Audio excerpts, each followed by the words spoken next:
liked poetry very well, had heard this somewhere.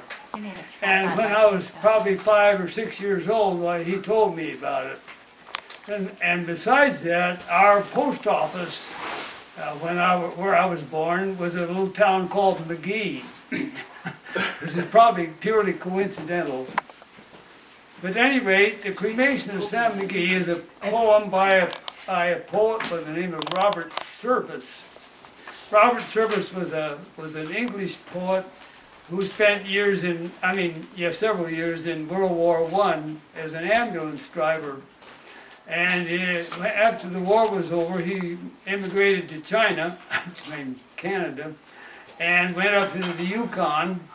And he lived in, I think it's the town of Whitehorse, but I'm not sure. But anyway, in this town, there was a post office and a store run by a man named Sam McGee. And one day the poet came over to see Sam McGee, and he said, "Sam, I'd like to ask a favor of you." And Sam said, "Oh, what is it?" Well, he said, "I'd like to use your name in a poem."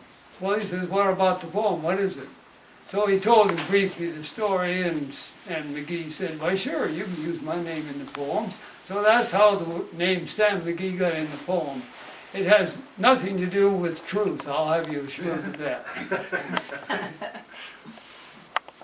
Then, I memorized the poem when I was homesick with the chicken pox because I couldn't go to school. And my dad had gotten the whole poem by that time, so I memorized the poem while I was home with chicken pox. But I lost it during the years until one day in the office. I was waiting on patients, and presently a guy came in the office with a little briefcase, like they do in doctors' offices. And he wanted to talk to me. Well, I didn't have any appointments I had an appointment for about another hour, and so our receptionist said, "Well, maybe in an hour he could see you, but he'd like to make an appointment if you'd rather." No, he said, "I'll just wait." So he waited. And when I had an opening, he came into my office and held out his hand, and he said, "My name is McGee." I said, "McGee?" I said, "Are you Sam McGee's son?" He said, "Yes."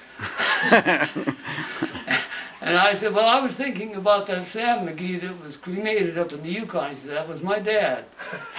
So I said, "Well, wait a minute, tell me the story." So he said, "Well, it goes like this. I lived up in the Yukon when I was young, grew up there, and one day,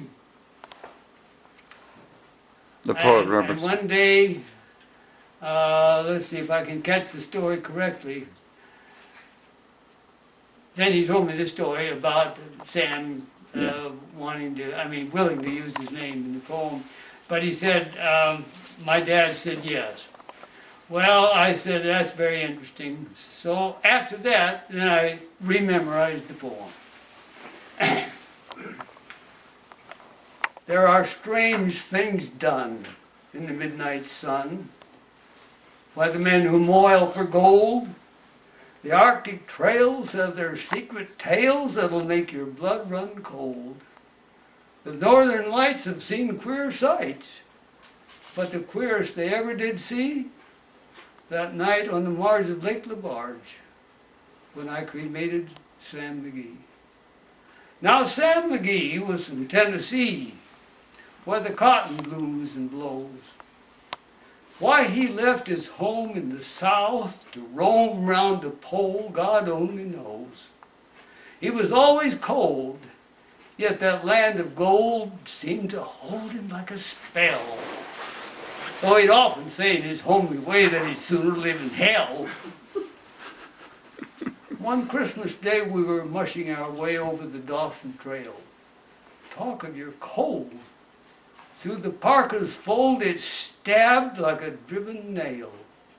When our eyes we'd close, the lashes froze, till sometimes we couldn't see. It wasn't much fun, but the only one to whimper was Sam McGee. And that very night, as we lay packed tight in our robes beneath the snow, the dogs were fed, and the stars o'erhead were dancing heel and toe.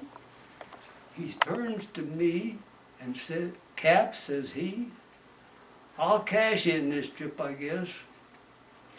And if I do, I want that you don't refuse my last request."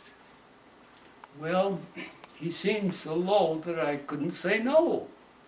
Then he says with a sort of a moan, "It's this cursed cold, and it's taken hold till I'm chilled clean through to the bone. And yet it ain't being dead. It's the awful dread of the icy grave that pains. And I want you to swear that foul or fair, you'll cremate my last remains." Now a pal's last need is a thing to heed, and I swore I wouldn't fail. So we started on at streak of dawn, but oh, he was ghastly pale. He crouched in the sleigh and he raved all day of his home in Tennessee. And before nightfall, a corpse was all that was left of Sam McGee. There wasn't a breath in that land of death, and I hurried, horror-driven, with a corpse half hid that I couldn't get rid because of a promise given. It was lashed to the sleigh, and it seemed to say, "You can tax your brawn and your brains, but you promised true, and it's up to you to cremate these last remains." Now a promise made is a debt unpaid, and the trail has its own stern code. In the days to come, though my lips were dumb, in my heart how I cursed that load. In the long, long nights, by the lone firelight, while the huskies round in a ring howled out their woes to the homeless snows, and oh how I loathed that thing. And every day that quiet clay seemed to heavy and heavier grow. Yet on I went, though the dogs were spent and the grub was running low. The trail was bad, and I felt half mad, yet I swore I'd not give in. So I'd often sing to the hateful thing, and it hearkened with a grin. Till we came to the marge of Lake Labarge, and the derelict there lay. It was jammed in the ice, but I could see in a trice it was called the Alice May. I looked at it, and thought a bit, and then I looked at my frozen chum. "Here," said I, with a sudden cry, "is my crematorium." Some planks I tore from the cabin floor, and I lit the boiler fire. Some coal I found that was lying round, and I heaped the fuel higher. The flames just soared and the furnace roared, such a blaze you seldom see. Then I gouged out a hole in the burning coal, and I stuffed in Sam McGee. Then I took a hike, for I didn't much like to hear him sizzle so. And the huskies howled, and the heavens scowled, and the wind began to blow. It was icy cold, but the hot sweat rolled down my cheeks, I don't know why, and the greasy smoke like an inky cloak went streaking down the sky. I do not know how long in the snow I wrestled with grisly fear, but the stars came out and danced about ere again I ventured near. I was sick with dread, but I bravely said, "I'll just take one look inside. He must be cooked, and 'tis time I looked." So the door I opened wide, and there sat Sam, looking cool and calm in the face of the furnace roar. He wore a smile you could see a mile, and he said, "Please close the door. It's fine in here, but I greatly fear you'll let in the cold and storm, since I left Plum Tree down in Tennessee, it's the first time I've been warm. There are strange things done in the midnight sun by the men who moil for gold. The Arctic trails have their secret tales that'll make your blood run cold. The northern lights have seen queer sights, but the queerest they ever did see, that night on the marge of Lake LaBarge, when I cremated Sam McGee. Thank you. Since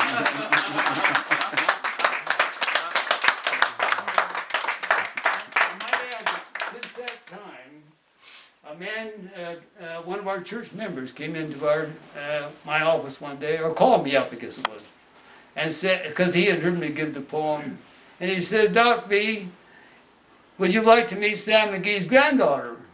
I said, yeah, who is she? He said, my mom. And I said, I would be delighted. Where is she? Well, she's coming over to see me this week. She lives in Colville. And so I said, I would be delighted to see her. So she came the next week, and he brought her over to see me, and I met Sam McGee's granddaughter. Now, she was the daughter of the guy that had come in years before. And this guy that came in to see me years before was a representative of the Christian Record. If anybody hear about the Christian Record, yeah, they get funds for people who are blind to help give them old Braille books, and now they have discs and cassettes and stuff like that for them. So this is the daughter of that guy that did that, and I've seen this guy many times since, because of course I think he must be dead by now. If you talk to Dwayne, you will find out that he has been up to see Dwayne on the farm one time, this McGee guy, and he's soliciting him for funds too. So Dwayne knows him too. So, but I thought that was a very interesting thing, and so I met his son, Sam McGee's son, and his daughter. They gave me also, incidentally, a copy of the Canadian Reader's Digest. The Canadian Reader's Digest, some time ago, had an article about the real Sam McGee, and told how that the poem seemed to make Sam McGee out as a sort of a wimp. But he really was a pretty tough guy, and it seemed to think that the poet was a kind of a liar, you know, telling what a terrible guy that Sam McGee really was. So anyway, you can take your choice on that. Interesting. So Thank you, Dad. That's the story. Thank you so much.